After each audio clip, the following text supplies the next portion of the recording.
Hello guys, welcome to a new video of Fischer series. Today we're on number 11 of the Curaçao candidates of 962. It's Fischer against Mikhail Tal, and this is a beautiful game. 97.5% accuracy by Fischer. Basically a display of perfection. So let's see what happens. Fischer has the white pieces and he starts with e4. c5 by Tal, the Sicilian defense. Knight f3, knight c6 and d4, the open Sicilian.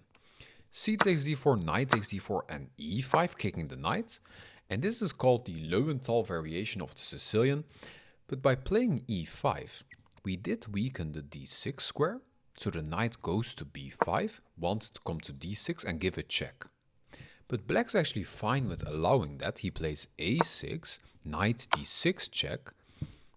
Since Tal is basically arguing that you have moved your knight 4 times in the opening, while I only move my dark squared bishop once to take your knight, and after queen takes, black has faster development. He activates his queen. We have a knight and a queen in the game already. If you take the queen, we take with the knight, have pressure here. We castle in one move. You still need 2 more moves to castle and to defend this pawn. So that's why here, queen d1 back by Fischer. And now a really nice move by Tal, queen to g6. Having pressure on this pawn, making way for our knight potentially. And also you cannot defend with the bishop since the g2 pawn is under pressure.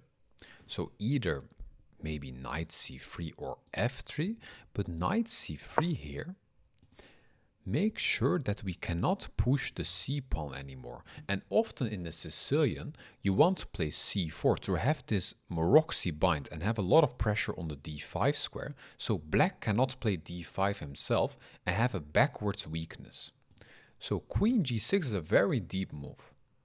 Okay, knight c3, knight g to e7, preparing d5, h4, wanted to play h5 and kick the queen, h5 by Tal himself, but now the g5 square is weak, bishop g5. But Tal's like, I don't really mind d5 anyway. Well, d5 looks like an impossible move. We're attacking it 3 times and it's only defended once. So how can you play d5? Well, it's actually the best move here. And in this position, Fischer makes the only inaccuracy of the whole game. Here, he should have taken the pawn and allowed the knight to come to d4, but maybe he didn't like that, then he has to play bishop d3, bishop f5, and the game would go on. But here, Fischer took the knight, but in this position, that allows d4. Now the knight is under attack, the bishop is under attack. We save the bishop, pawn takes knight, pawn takes, doubling our pawns. And a crucial defender is lost of the e4 pawn, so now queen takes e4 with check, and black has a better position. Bishop e2, f6, bishop to e3. And here, why not take the g2 pawn? Well, if you take the g2 pawn, we have bishop takes h5 with check, something like g6, and now bishop f3, and the queen is trapped. So something like bishop to g4, bishop takes, rook takes, and white's up a piece. So that's why Tal doesn't take the g2 pawn here. He plays bishop g4. And Fischer's like, I mean, my position is pretty passive. Let me exchange the queens. Queen d3. And here you basically have to take the queen. If you save your queen, for example, queen to a4, then your queen can be a bit misplaced. So Tal takes the queen, pawn takes, and he takes the bishop. Now king takes, and now we enter an endgame in which both sides have 6 pawns. It's a knight against a bishop with 2 rooks for each side. Fischer was known to grind out this position, so let's see what happens. Tal long castles.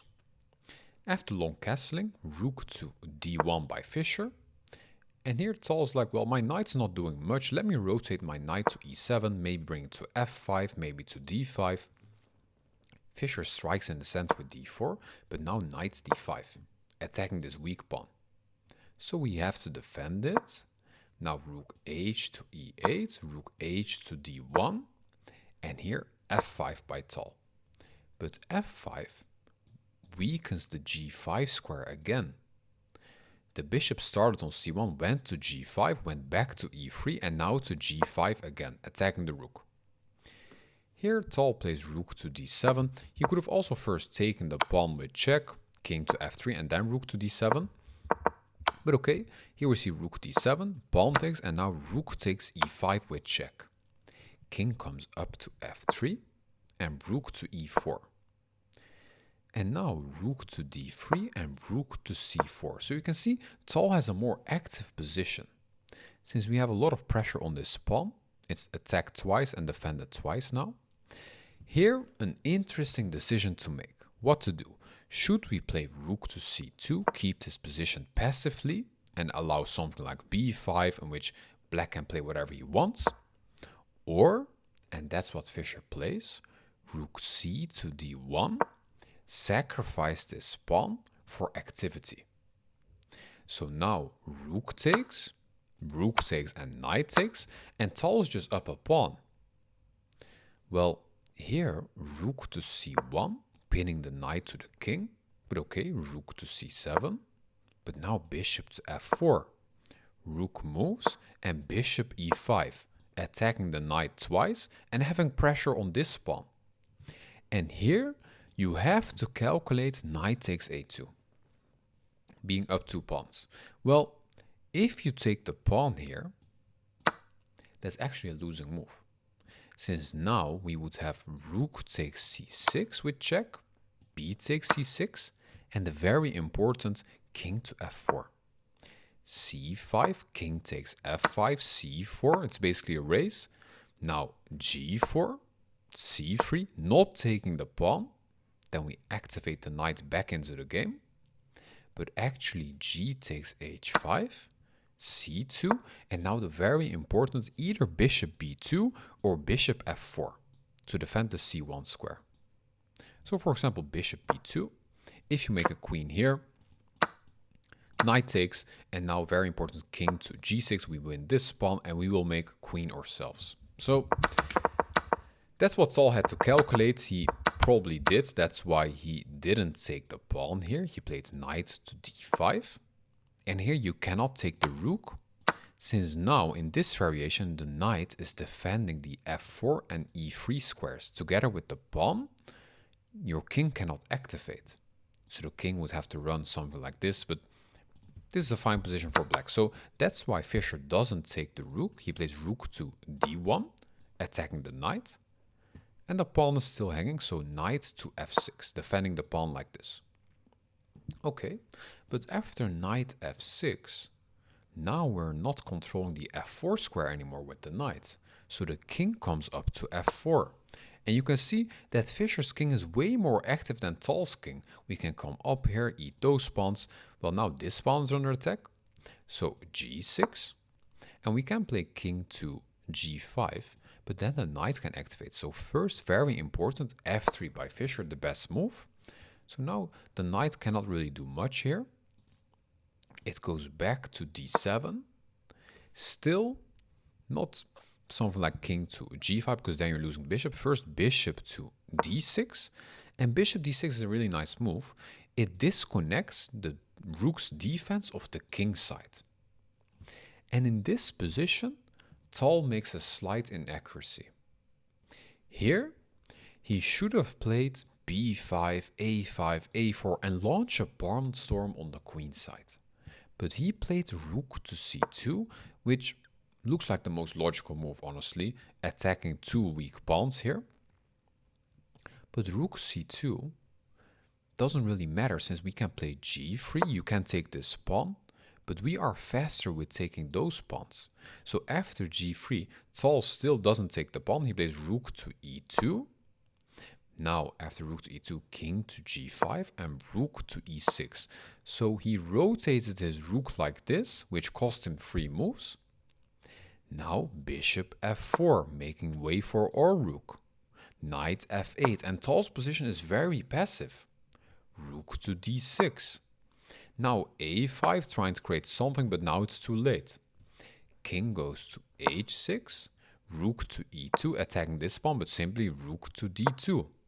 Rook goes to e7, and here bishop d6, rook h7 check, king comes to g5, and rook to f7. So Tal is holding on, But still, here, Fischer plays a beautiful move. He could actually take the knight, rook takes, and then, for example, king takes g6, and he would be in a winning position. But Fischer here plays rook to b2. And now Tal is basically in a zugzwang. And a zugzwang is a position in which you don't have any good moves. You cannot push b5, then your pawn is getting lost. And, well, what can you even do here? Tal sacrifices back his pawn, since he's up a pawn, for activity, f4. Bishop takes f4, he gives a check now. And here, king goes to h6. And now he can play b5, defended by the rook. So he tries to create something.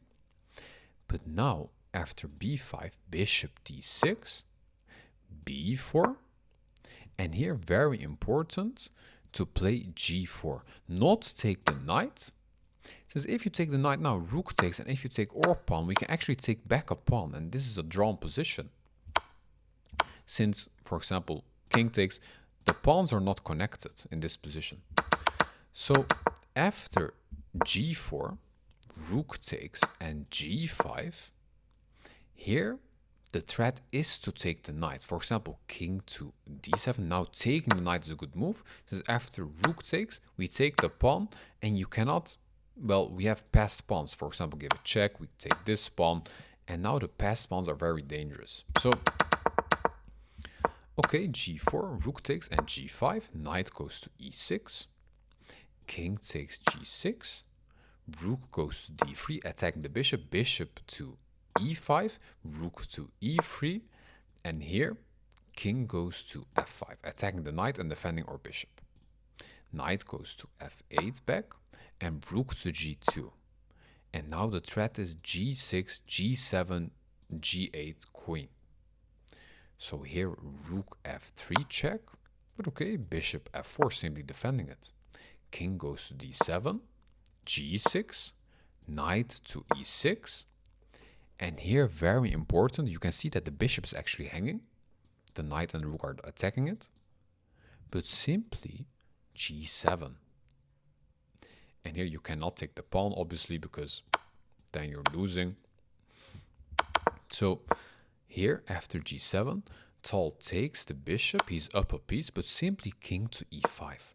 And there's no way to stop this pawn. Okay, you can take it again, but then we take with check, and you're just losing the game.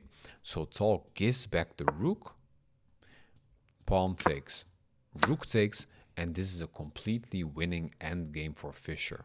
The game continues a bit with king to d5, a4, and rook g7 check. King comes up to e8, king to d6, and here b3, but now the winning move a3. And Tal resigns the game. Since there's nothing you can do, the knight cannot activate, all those squares are occupied. If you play b2, we give a check, king moves, rook to b7, threatening checkmate, so you have to move the king again. We take this pawn, and even though you activate like this, we have rook to b4, attacking this pawn, defending our pawn. Nothing you can do. I really hope you liked this video. If so, please like, subscribe, or comment, and I'll see you on the next video. Bye bye.